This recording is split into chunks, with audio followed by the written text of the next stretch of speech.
difference, one cup at a time. Yeah, this is tea time. Yeah, making a difference, one cup at a time. So be sure to grab your tea, grab a seat, and tune in to Miss Liz. Tea time, making a difference, one cup at a time. Tea time, yeah. Tea time, time.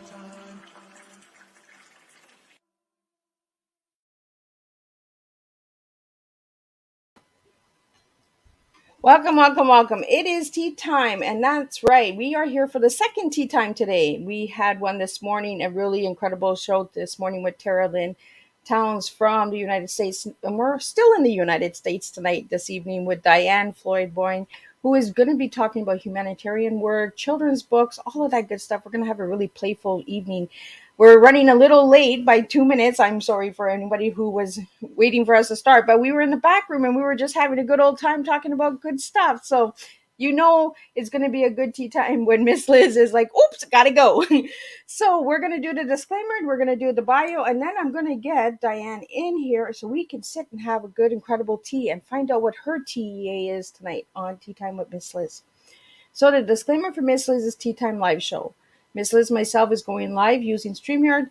Before leaving a comment, please grant StreamYard permission to see your name at StreamYard.com. Please be advised that the content brought forward for any Tea Time show hosted by myself, Miss Liz, is always brought forward in good faith, however may bring forth dialogue and opinions that are not representative of my platform. The facts and information are perceived to be accurate at the given time of airing. All Tea Time guests and audience participants are responsible for using their good judgment in taking any action that may relate to the discussion. The content brought forward may include discussions for some where they may be emotionally at risk. It is significant to know that this show is engaging in discussion forums only to offer and inspire awareness and connection and is not providing therapeutical advice. If you have any questions about the disclaimer or the panelist discussion, you may freely contact me, Miss Liz, through my email at bookingmissliz@gmail.com. Moving forward, should you choose to voluntarily participate in tonight's show in any aspect, I welcome you, Miss Liz. Should you decide that this show is not made for you at this time, I respect that, and I will see you at a later show at a later date. And we are getting close to the end of the year, so there's only a couple more shows, and then we have big, huge reunion time. So now a little bit of the intro on the bio of this incredible lady that is coming to the table tonight. So Diann Floyd Boehm is a former classroom teacher and award-winning international author. Diann writes children's books and young adult historical fiction books.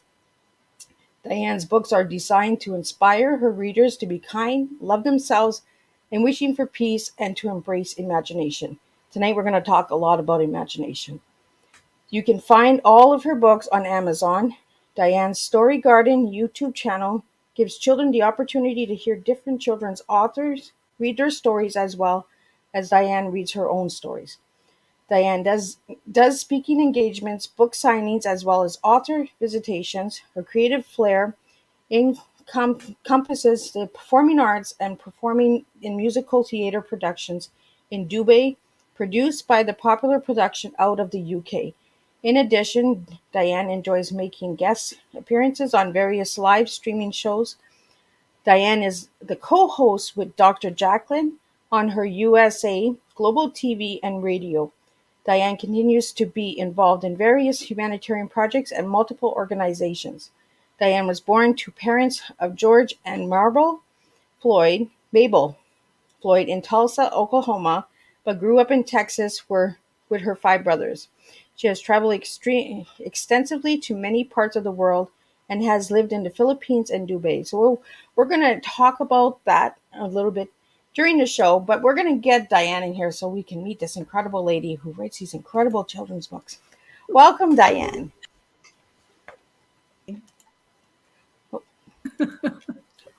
We're playing yo-yo here. I think the little kids want to play, right? Yes, exactly. I'm just like, where'd you go? Here she goes, in and out. So welcome, Diann. It is an honor to have you tonight on the show. So I want to get into your story And then we're going to get into the books, and we're going to get into all of the where you've lived and all that good stuff and imagination, like we were doing in the back room. So, Diane, tell us a little bit about you as a child growing up and what got you into writing children's books. Sure. How long is the tea time again?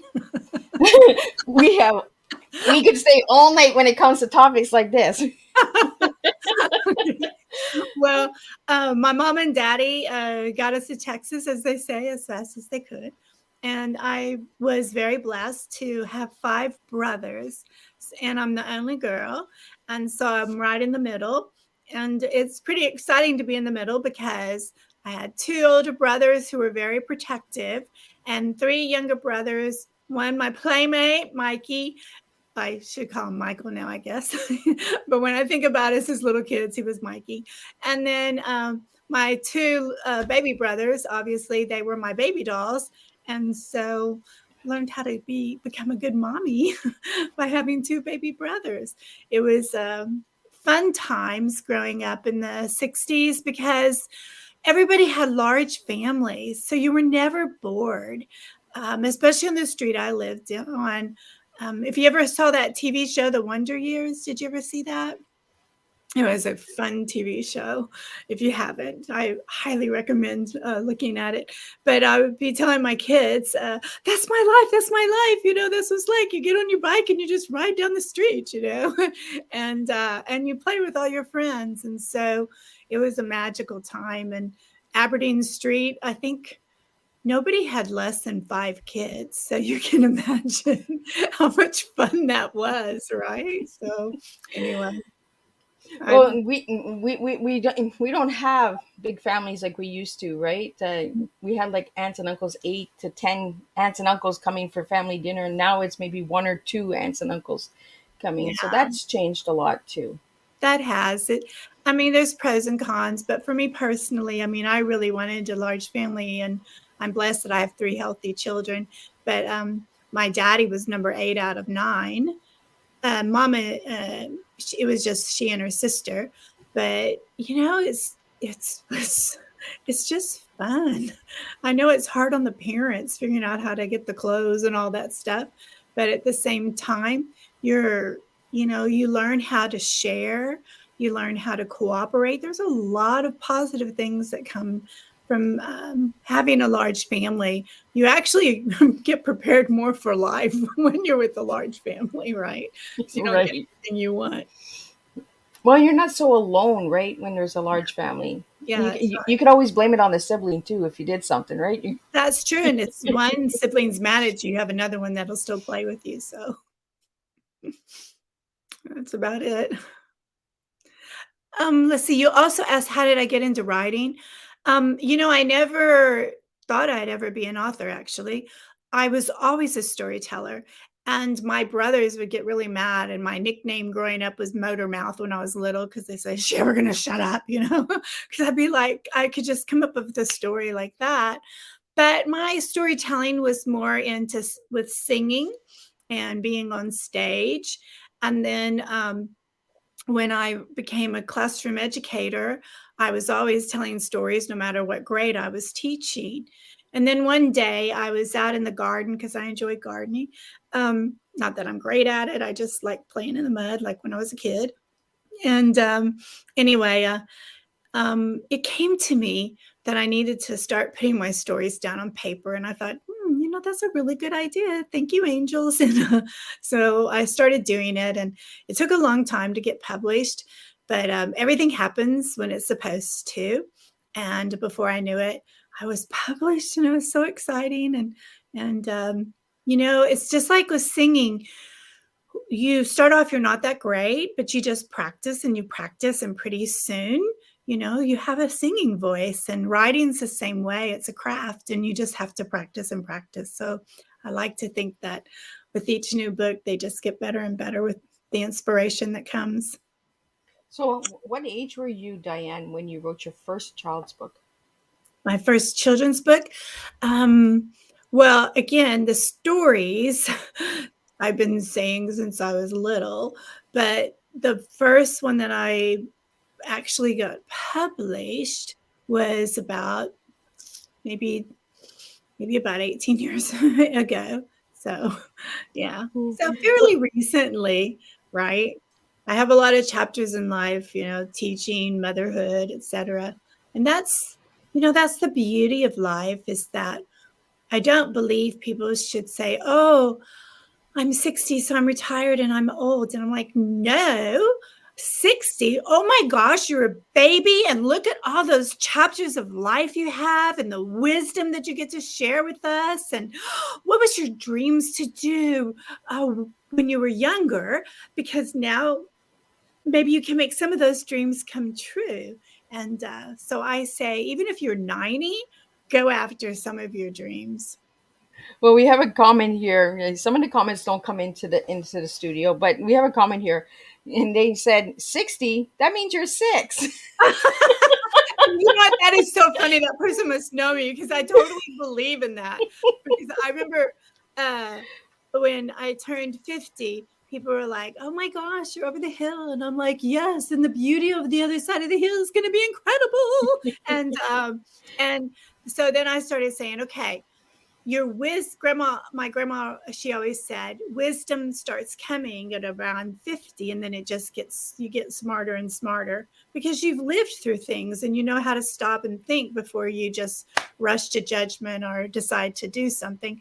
And so I like to think, when you're 60, you're just 1 year old, because you have 1 year of wisdom coming in over those 10. And when you're 70, you're 2 years old, because you have 20 years of wisdom coming in. So I plan on living to 300, God willing, and the creek don't rise. I love it. Down south, anyway. We have a bunch of comments coming in that says, "Oh my goodness, she has such a playful childhood heart here. Oh, Um, loving the story so far. Keep going." Um, okay. we have Thank a lot you. of we're on multiple platforms, so we have a lot that are coming in, and there are some issues with StreamYard, so you might not see some of the comments, but I have this open, that open, that open, so I'm looking, and we got some people that are following us from Twitter and Twitch and all that tonight. That is So so awesome. Thank you, everybody. so thank you for tuning in, because it's really an honor to have you guys here, and it's nice to see that you guys are seeing the playful side of Diann, because Diann is a playful heart. We were talking in the background, and we were just having a good old time about our imagination and all of that growing up, right? And I want to get into tonight. I noticed when I did some background check on you, Diann, about your peace song. So I want, yeah, do a big investigation on all my guests here. Um, so you had created this peace song. So I would like to talk about that a little bit Sure, tonight. sure. So I wrote this book called Charlie and the Tire Swing, and How It Began. And Charlie,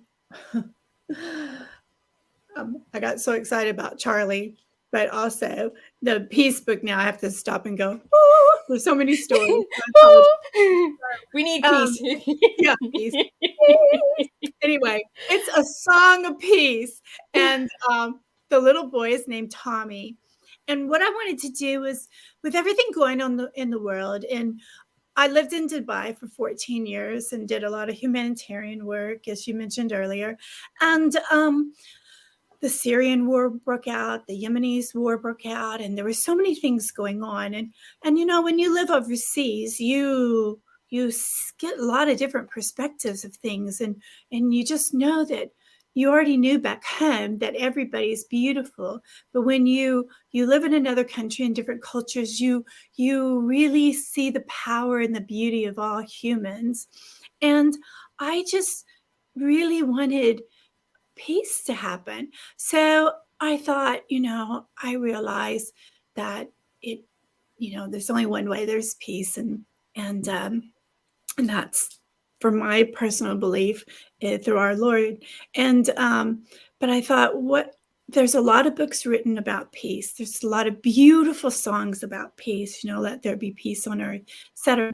So I went to the store and I just started looking at a lot of different books, because I wanted to think, how can I write a children's book that would be a little bit different and really get across about the beauty of cultures in the world, and I hope I succeeded. So a little boy, Tommy, he wishes for peace, and he's at the park with his mama, and all of a sudden he jumps off the merry-go-round and he just starts singing peace, peace, but in a little boy's voice, obviously. And so a neighbor happened to come by, Mrs. Sills, and walks with Tommy's mama's permission around the park. And he explains how he wishes for peace and why he started singing it. And he didn't stop singing it. And pretty soon it went viral. And people around the world started saying the word peace over and over, singing the word peace. And so I thought, once I finished the story, and there's a fun little twist at the end that kind of sets it apart from other books, which is what I wanted.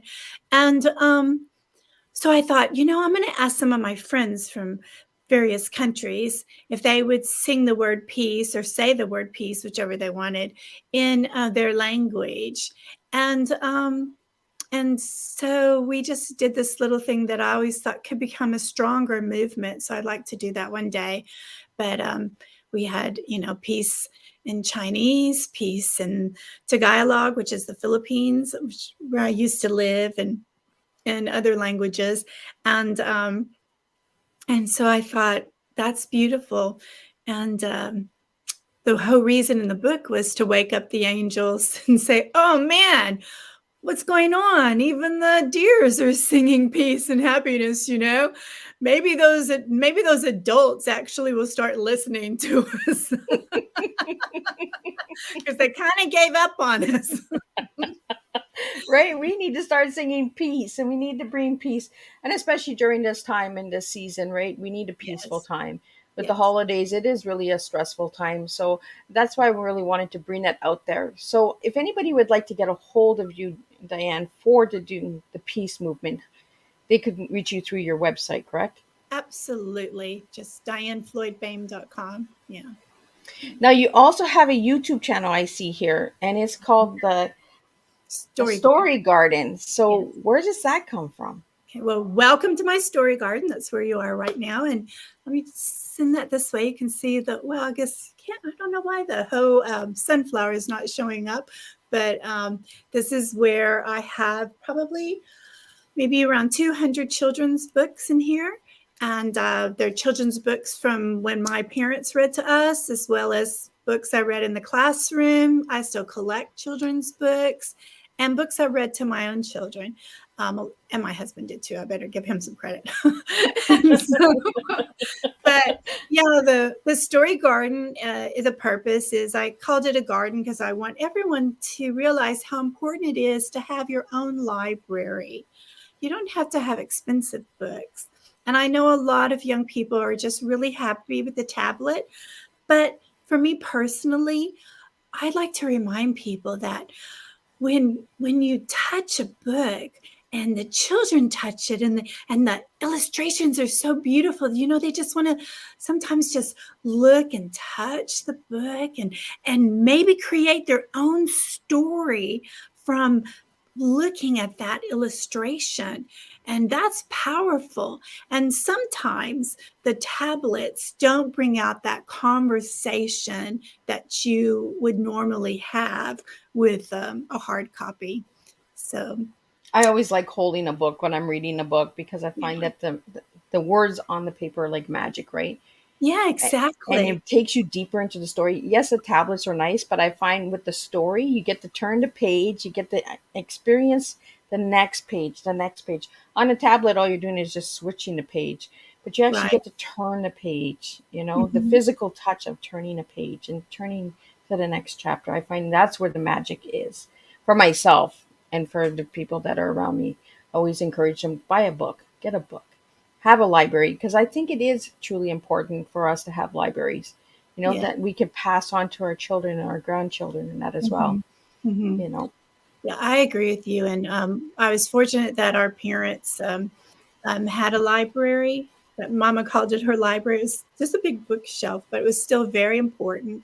And always encouraged us to have our own teeny tiny little bookshelf in our room and so forth. And the other thing I want to say about a tablet, tablets are great. And the funny thing is, I helped bring technology when it was brand new into the schools. So it's kind of funny that I'm going the opposite way. But is that we forget that, our eyes, we blink. We don't even realize how much we blink. But for some reason, according to a lot of eye doctors, when we're in a tablet or like right now when we're on the computer, we don't blink as much. And so our eyes can dry out.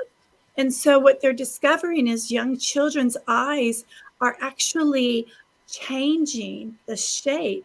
And that's why younger kids are having to wear glasses so soon because they have the tablet so close to them and they're going like this. So Oh, well, that it doesn't, that yeah, does make sense too, with all the different lighting too from the technology, right? yeah, exactly.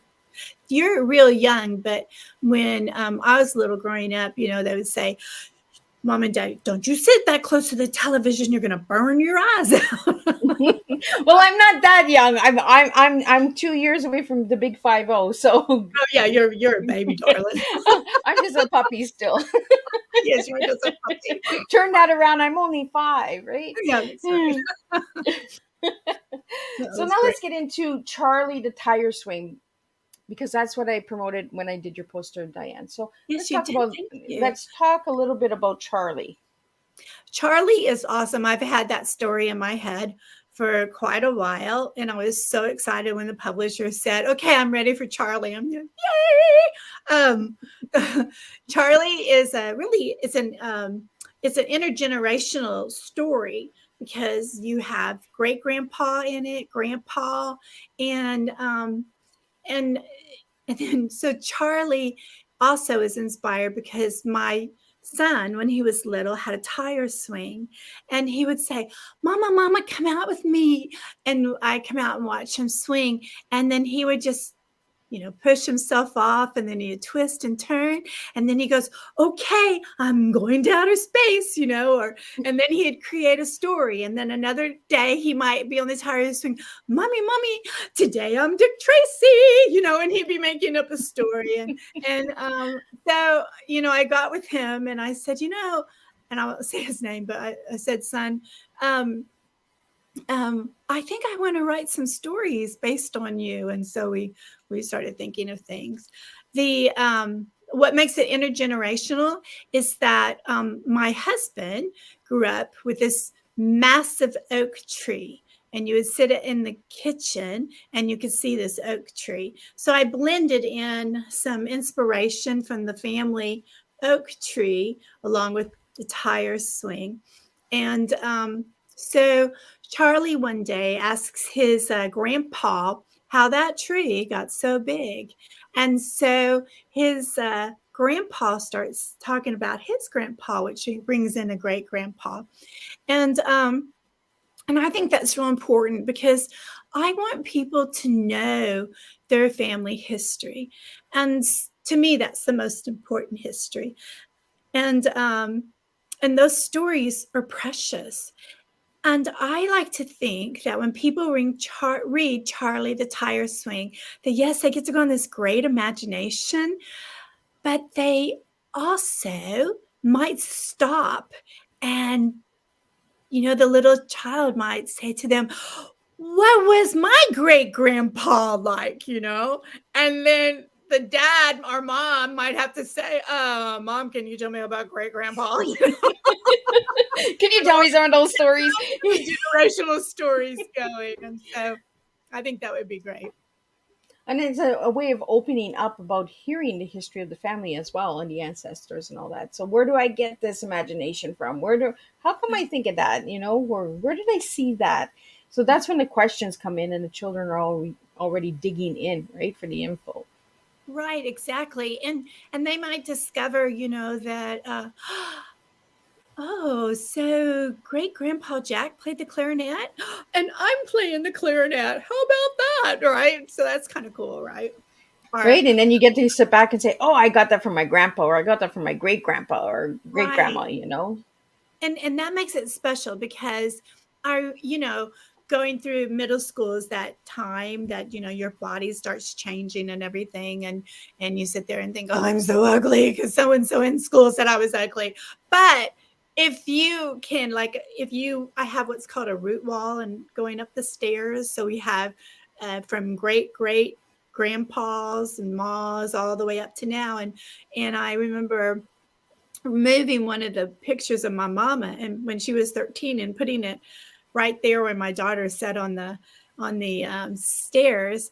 And one day she said, so mama, are you sure that was Grandma Mabel? And I go, yeah, honey, that was her. And she was 13. And my mama was beautiful. And she looked at her and she turned around, looked in the mirror, and she looked back at it. And she goes, I guess I'm going to be okay.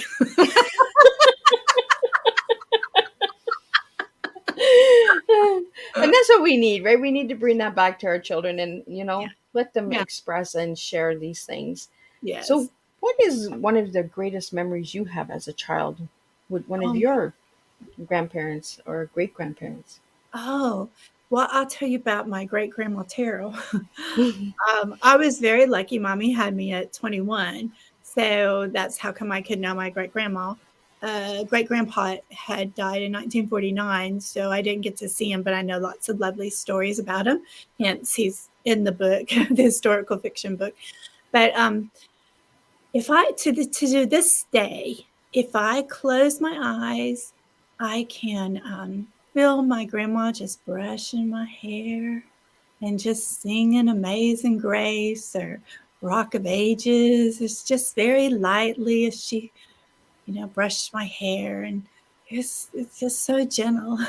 Though there was one time that she was brushing my hair and she wanted to put it, and I had really long hair, like I could almost sit on it. And I wanted to go be with the boys. And my uncle, or my mama's uncle, so I guess you'd say my second uncle, anyway, great uncle, that's what it would be, right, was going to take all my brothers down to downtown Oilton, this teeny tiny town in Oklahoma. And I wanted to go because we were going to get to be in the back of a pickup truck. Back then, you didn't have seatbelts. I'm really Yep, dating. nope.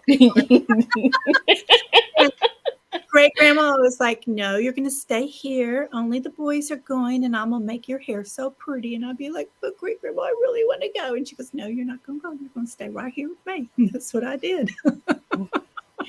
And those are the memories that we really have to hold on to, right? Because I think those are also what opens up the inner child in us and wants to Yes. play and wants those stories, to be told. And that's where we create these characters and these platforms and stuff like that as well, right? Is to open up that history again and open up that imagination. So tonight I had told all the viewers and listeners out there that we would be talking about imagination. So when you hear the word imagination, what comes to mind for you, Diann? Oh my gosh, freedom. I can just let my mind wander. I let my mind wander. And I believe imagination is extremely important. And I feel like sometimes we've taken that away in the classroom because everyone's so focused on tests, which are important, but they're Yep. not everything. And not everybody's a great test taker. I know you say the word test, and I almost wet my pants, because I'm just like, I didn't study. I didn't do it. it wasn't even that I could study, but just the word test scared me. And I would, and so I wasn't a great test taker. It wasn't until college, really, that I had this wonderful professor, Dr. Carroll, that taught me how to take a test and eased my mind over the word test. But it's horrible that it had to be all the way going to my junior year of college.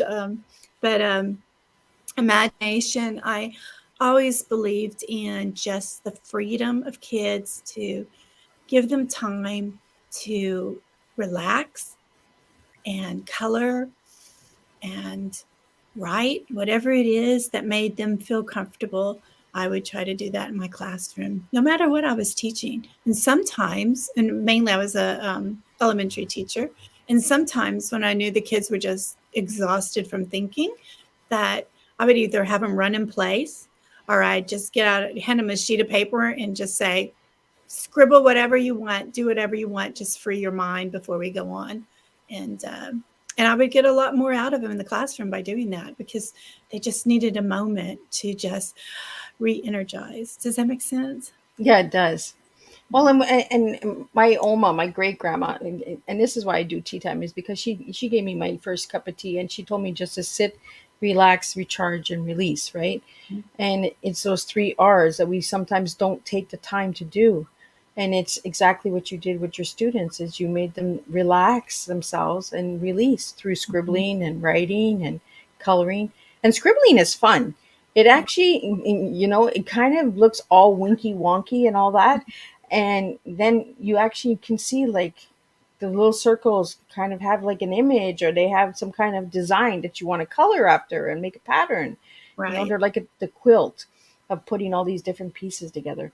So scribble is kind of like all the lines squiggling together, right? So, Exactly. and I have my own language out there for anybody that doesn't know Miss Liz yet. I come up with my own crazy words. But I want to get into tonight, Diane. I want to get into the reason behind why we don't have the imagination in the schools anymore, or in the communities anymore, or in the homes anymore. Why do you feel that the imagination is disappearing? Well, this is a personal opinion. It has no one in the schools. So I'm doing a disclaimer. Yeah, Only we're opinion. disclaiming everything tonight because we're going into the I child am land. not talking about any school districts here. I think that we're in such a busy world, and we're bombarded with so much. And who is the eyes? Well, it's not just grown-ups, but children are bombarded too. You know, for some reason, including myself as a young mom, the one thing I would probably do different is not schedule my kids so much, is that scheduling. Oh, they need to be exposed to ballet. They have to be exposed to soccer. They have, so like you're going, going, going, going. And instead of saying, okay, what would you really like to try to do, and pick one thing, right? And especially if you're really young, right? And okay, so you want to try gymnastics? Okay, that'll be your big thing this year. The rest of the time, you're going to get your homework done, and you're going to have some free time. And it's that free time that kids have so limited of, that they just want to veg in front of the TV or their tablet or whatever. And I can relate to that too, because I'm going, going, going. And if I hadn't stopped and just said, okay, this particular time, I'm going to try to do my imagination. Now, I don't sit there and just say, okay, only between 8 and 10 I write, because I'm not that kind of a person. I'm not scheduled. Like I said, I love my freedom.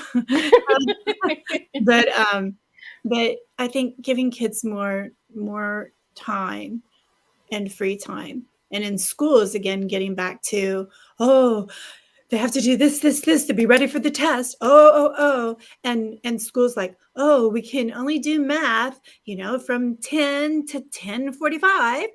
But I was taught in a private school, so I was lucky. If I saw that the kids, okay, they've got the concept down, they understand it. So we're not going to do 45 minutes of math. We're going to stop, and we're going to have a little bit of free time.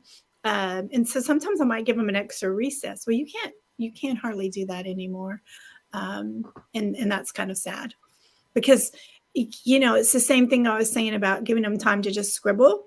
Yep. Sometimes, if it's a nice day outside, you need to just let them run and have an extra little recess and get some energy out of them, and then bring them back in the classroom, and they're ready to go again. So I wish we didn't schedule every single moment of their life. Well, it's almost like the Charlie in the tire swing, because he had that moment of relaxation, right? And he Yeah. could go and be an astronaut, and he could be a doctor, and he could travel the lands and everything. For me, I love traveling the tea lands and all the different ferries and all of that. Once in a while, I just like to close my eyes and just imagine myself in a place where it's not so busy. And I want to thank you, Diane, for saying that, because we are so busy in this world. We're Mhm. go, go, go, go, go. And then when it's time to relax, we don't know how to relax. We get angry with ourselves, we get frustrated with ourselves, because we don't know what to do with our free time anymore. Isn't that sad? and we It feel like is. we need to be plugged in. And to all your listeners out there, you know, just take a deep breath. And if you ever thought, like, right as soon as you said what you did about your fairies and everything, I'm like, oh my God, you need to write a children's book about that. I want to read it. Um, I just want to tell everybody that every one of us are storytellers, Yes. because if someone comes up to you and says, how was your day? And you share how your day was, you just told a story. So it might not be a story that you want to get out into the world, but the fact is you are a storyteller. So if you're interested in writing, just, get you a blank sheet of paper and just write for 2 minutes, and the next day 3 minutes, and before you know it, you have a story. Or call one of your loved ones and just talk about, hey, do you remember walking down to the baseball park in the summertime? What was some of your fond memories? And just start getting stories come back, and then before you know it, you'll come up with a story. Yeah. So I hope And I that. believe we all have a story in us as well, right? We all have overcome something. We've all gone through something, and we've all found different ways and patterns to get over things. Mhm. Whether it's writing, whether it's singing, whether it's dancing, we have that way of, but because we're so busy in this world now, we don't Mhm. have time to do that. We don't have time to write. We don't have time to read. We don't have, and we do have time. We just have to prioritize our time in different Right, ways, right. and less scheduling, like you said, one activity, and then you can do your homework, and then you can have family time. You know Mhm. and before we get into any of that family time and all that stuff, Diane, I think it's a good time to ask you what your tea is. I love that you do that. That's incredible. So my T is teaching, enrichment, and the arts. Oh, I like it. Yeah. So do you want to explain a little bit more why you picked those words? Sure. Well, teaching comes to me naturally.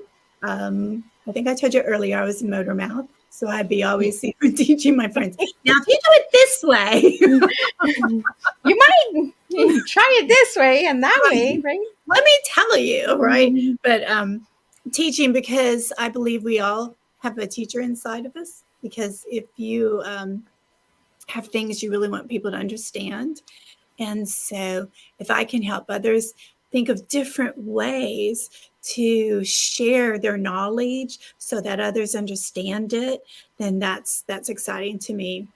Enrichment, because I always, in the classroom, I always brought enrichment to every subject.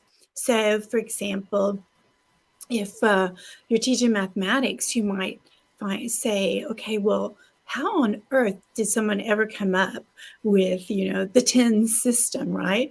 Or and so you share about that person. Or okay, so we have surgery and heart, and you're learning, biology and so forth. Well, then I would share with them, do you know who the father of surgery is? And then I would share who that person is, and they're like, wow. And so I gave people the reason that it's important to know that subject, because I wish somebody would have done that for me. I probably would have enjoyed some other subjects a little bit more had I realized where it was taking me. Does that make sense? Yeah, instead of just throwing a subject out, you're actually opening the doors of wonder. Oh, this Yeah, person, it's almost like storytelling, right? We go back to the storytelling again. exactly. And so in the books that I write, I like to think of them as enrichment. My books, I think I was telling you backstage that they're multi-layered. So how a child is going to hear the story, an adult is going to go, oh my God, she's talking to me. So like in the book, A Time to Fly, it's all about a baby bird that doesn't want to leave his nest because he's so happy just being where he is. Why on earth do I need to leave, right? And the mama helps him see that he's outgrown the nest and that you don't have to be afraid to fly. You can do it. And I think that book is for everyone, because we've all had moments of, do I really want that job? Do I really think I can do it? I don't know. Can I do it? And then you go ahead and you take the job and go, I don't know what the problem was. This is so easy, right? But you don't know, right? And so I like to think that my books are they're enriching. And that classroom teachers can also take them and do a lot of creative writing of their own with it.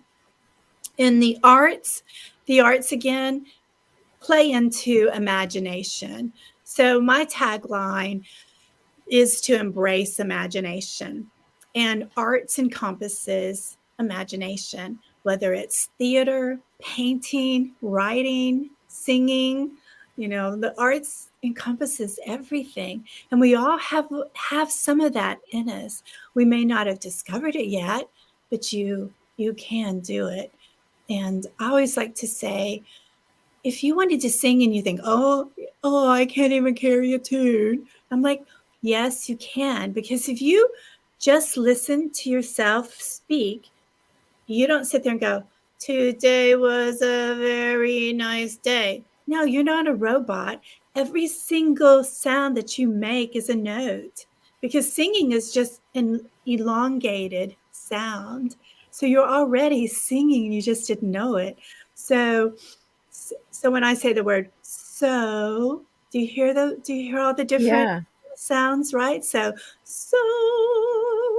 right? You're already singing, but you Yeah. just need someone to let you know you can do it. Yeah. Well, it's like when I was in school, we learned that do, re, mi, fa, sol, la, Yeah. ti, do. And we Yeah. always did it at different notes, right? Do, do, do. And it kind of gave us a pattern of the pattern that was playing, right? So the piano Exactly. would play, and then the volumes of the children would sing in a different tone, higher, lower. And it kind of opened up our ears to seeing what we could do with that one word. Very good. Excellent. Well, you did a good job. Yeah. Did you get that, everybody? Is everybody singing the word peace now? We're going to get that peace movement moving this year in 2023, because I really feel passionate about peace. I believe that we need a lot more of it. We need the empathy in the world. We need to bring humanity back, right? And I Yes. want to touch on now your humanity work, because you do a lot of humanity work. And I want people to understand what true humanity work is.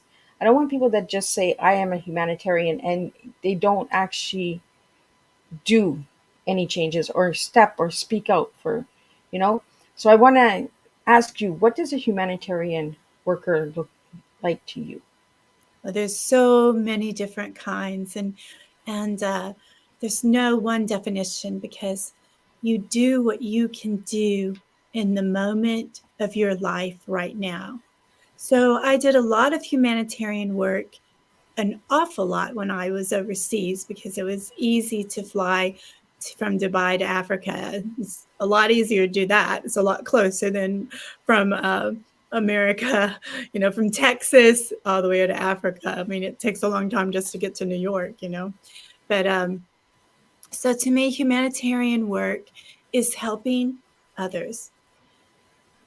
I even when I was little, I used to get my friends all together, and we would, before there was brown Santa and all of that, and we would collect old toys, and we'd clean them all up, get them all ready, and then my parents would help us find the right homes and so forth for kids who didn't have anything. When my kids were growing up, we would each one got a turkey. Thanksgiving's really huge here in the States, for those listeners that are in another part of the world. And so then my husband and I would put together everything that would make a Thanksgiving, American style, pumpkin, to make a pumpkin pie and all that kind of stuff. And so each child, I have 3 kids, had their own giant cardboard box of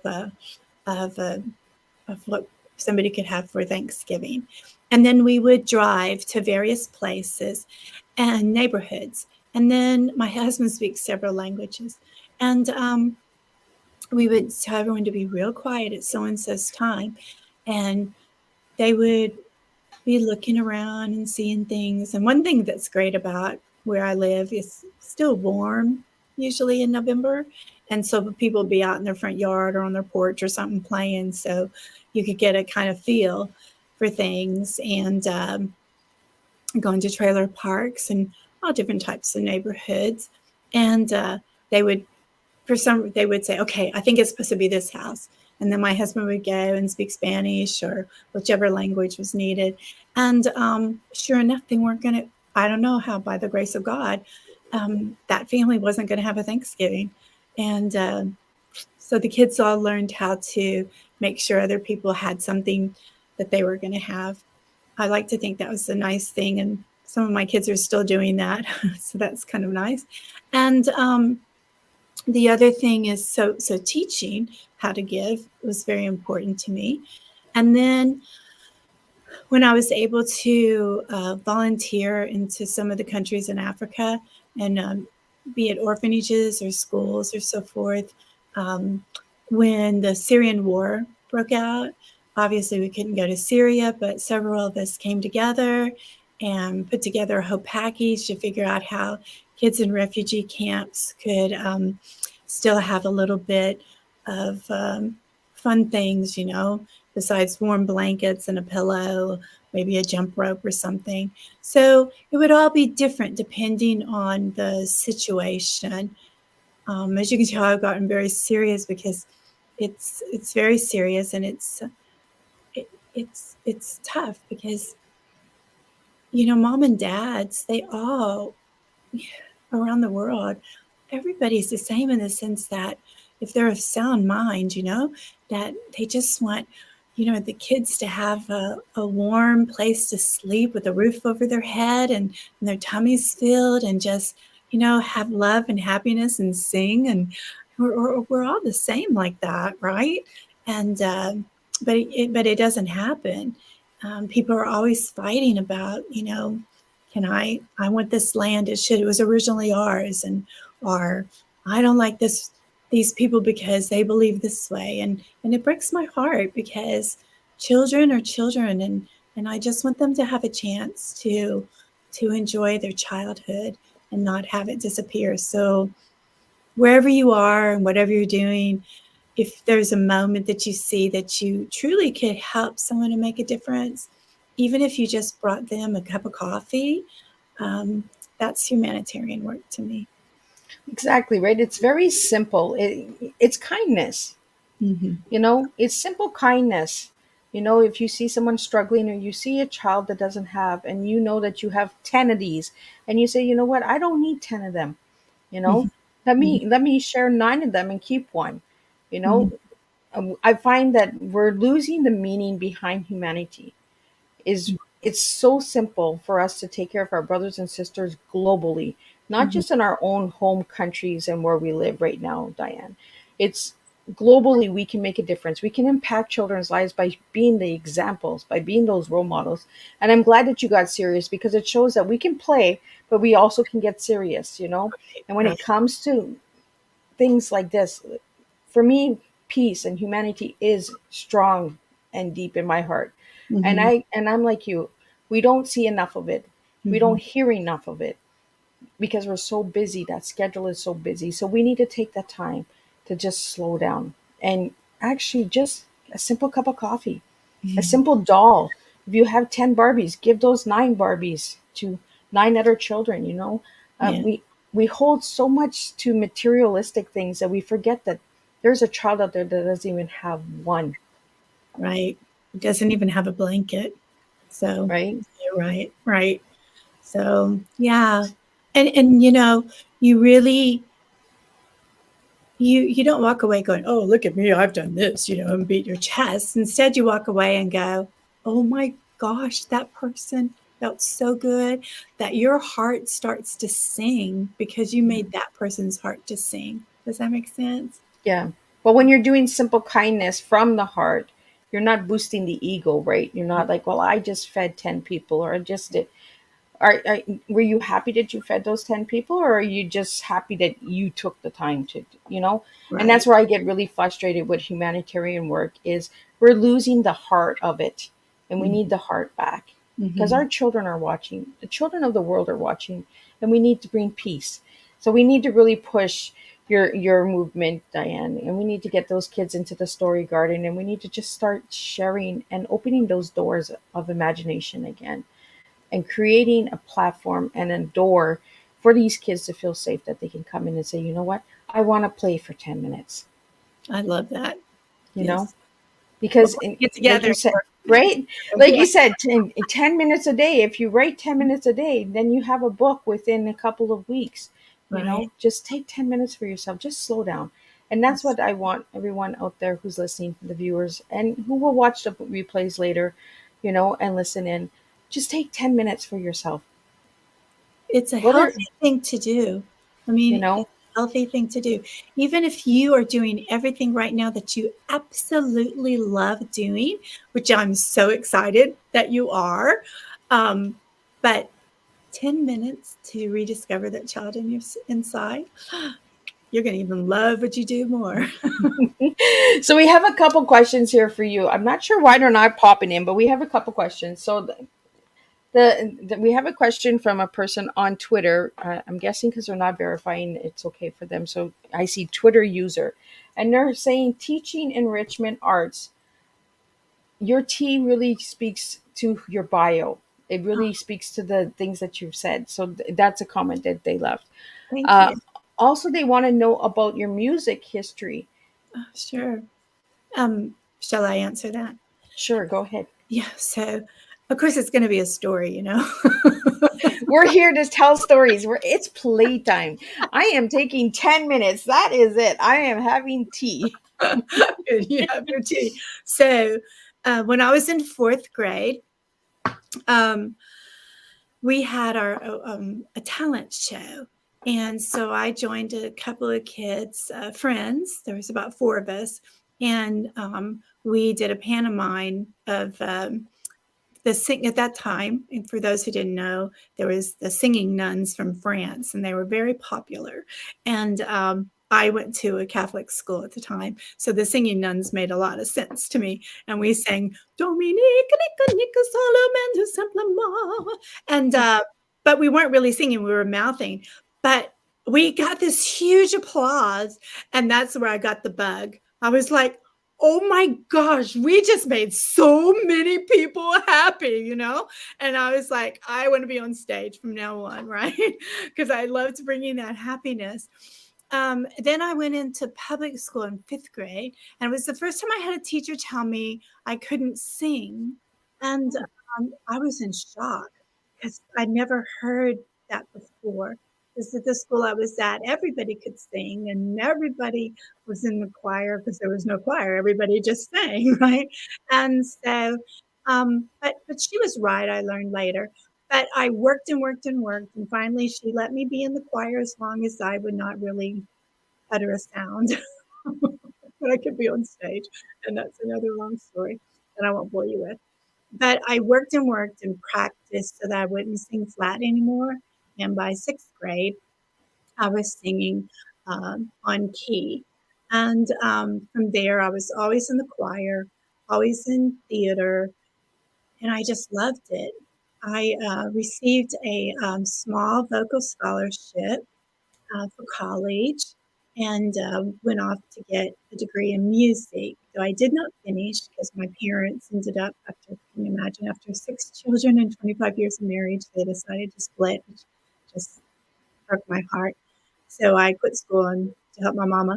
And and then I decided that I really would be better as a teacher than a mute and to do music because I didn't really play the piano.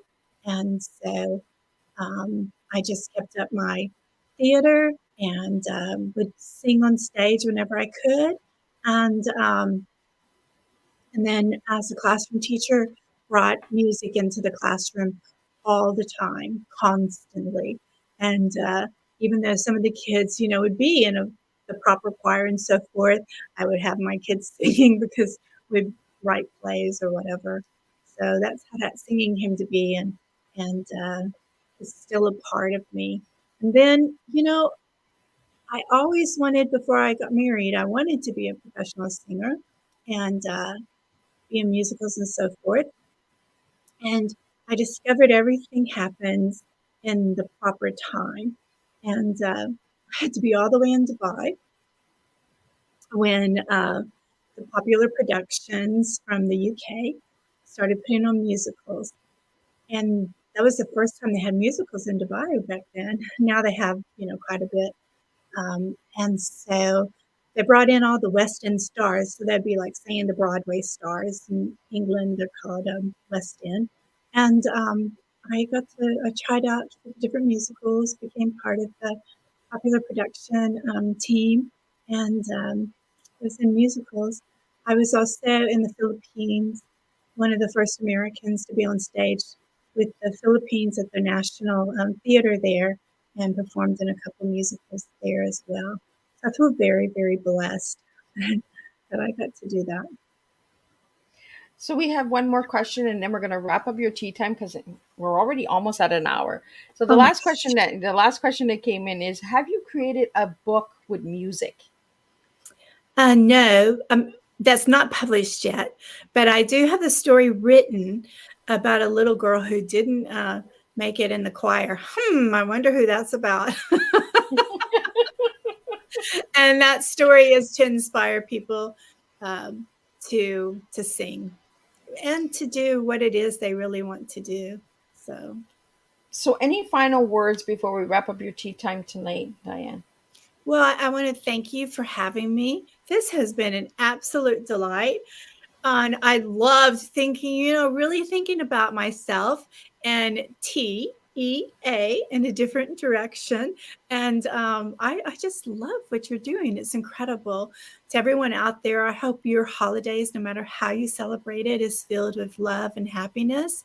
And you can reach me at my website, like we said earlier. I have a newsletter, it comes out. And I love to hear from people, and I love to inspire people. So if you are wishing, gosh, I've always wanted to write a book, but how? Please feel free to ask me, because I feel like I've been blessed. And so it's only right that I turn around and help others. Well, thank you so much, Diane. And it was an honor having you tonight and sharing your tea. I love when adults play, when they open that imagination and they just be themselves, right? And just Yes. say, you know what, I like to play. I like to take that 10 minutes and imagine myself somewhere else. So thank you for that message tonight. It really was an honor to have you. So if anybody would like to get your books, Diane, where could they reach them? Sure. As you mentioned earlier, you can find them on Amazon. You can also go to your local bookstores and they can order it for you. And I really support local bookstores. So that's all my books can be ordered from a local bookstore. So, but you can, if Amazon's your thing, you can get it right there too. And I just want to also say the young adult historical fiction is based on my grandma's life. There it is right there. And that's her when she was 16. And that's a book that I think can inspire you. So I'll just say real quick, she was born in 1904, and she ran away to go to college. Now, how many of us do that? Of course, her daddy eventually paid for it. But the whole point is that she wanted it so badly, and women were supposed to marry. A lot of women married at 14. And we can have another tea time where I can tell you all about that. But luckily, her parents were like, no, you need to be educated. So people back then only went to school till they were 16. And grandma wanted to be like her brothers and go to college. So she thought, well, I'm just as smart as them. I'm going to go to college anyway. Watch me go. So the whole point is when people say, oh, I can't do that, I'm hoping that if a person in 1904 can work so hard to make her dream come true, then I think that we can too. Absolutely. And I love that you say that we can. You know, Yeah. when we choose, we can. Yeah. So I want to thank you again, Diane, for joining me tonight in Tea Time. And thank you to all the viewers and listeners out there. And thank you for these incredible questions. I truly appreciate all the support. And don't forget, December 22nd, we have two reunion tea time shows that will be happening, one in the afternoon and one in the evening. So you will see some of these guests coming back and giving little quick updates and all of that goodies just before Christmas, because why not celebrate all of our thrills and that through to 2022. So we will be joining. We have two tea times left this year, and we have one update surprise tea time that will be coming. That is going to be incredible as well from Nepal. Dr. Anjay will be joining me with an incredible update since his tea time in season one. So he'll be joining me December 12th. So watch out for that. That'll be a different tea time. That'll be at 9 o'clock Eastern Standard Time. We also have Jamaica Smith joining us with Tina's Legacies, where she does upholsteries of old chairs and brings them right down to the bare bone and then upholsters them and breathes life to them. So it's really a moving, empowering story. And then we're closing up 2022 with Freddie Cruz. That's right. Wow. So we only have a few tea times left, and then we will be bringing some of the guests back from season 1, season 2, and season 3. So you all can meet each other and you all can connect. So be sure to check out Tea Time. And if you'd like to see any of the Tea Times, check out the YouTube channel. Check out the multiple podcast platforms out there: Apple, Google, iTunes, Spotify, you name it. Miss Liz is out there. So you can hear all of these incredible Tea Times and these incredible guests. And again, thank you so much, Diann, for tonight. It was an honor to have you on my platform. Don't leave. We are going to just close up the live, and then we're going to have a little bit more time with our Tea Time and Imagination backstage. Sounds great. Thank you, everybody.